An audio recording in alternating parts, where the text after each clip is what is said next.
इचलकरंजी महापालिकेतील भाजपच्या नवनिर्वाचित नगरसेवक आणि नगरसेविकांची शनिवारी बैठक झाली.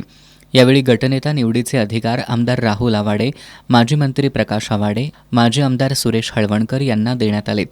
तसंच महापौर आणि उपमहापौर यांचा कालावधी 10 महिने करण्याचा निर्णयही घेण्यात आला. यामुळे 5 वर्षात महापालिकेत 6 महापौर आणि 6 उपमहापौर होणार आहेत.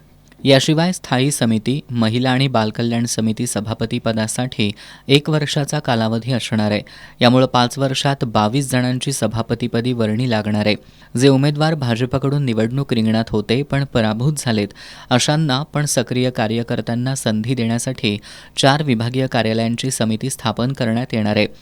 संबंधित 4 प्रभागातील नगरसेवकांच्या नेतृत्वाखाली ही समिती कार्यरत असेल. आमदार राहुल आवाडे यांनी बुधवारी पुणे विभागीय आयुक्त कार्यालयात भाजपच्या नवनिर्वाचित सदस्यांच्या गट नोंदणीसाठी जाणार असल्याचं सांगितलंय. त्यानंतर प्रत्यक्ष सभागृहात महापौर, उपमहापौर आणि विषय समिती पदाधिकाऱ्यांच्या निवडी होतील. माजी मंत्री प्रकाश आवाडे यांनी कोणताही स्वतंत्र गट नसल्याचं सांगत इचलकरंजी महानगरपालिकेत केवळ भाजप म्हणून सर्व नगरसेवक काम करतील असं सांगितलं.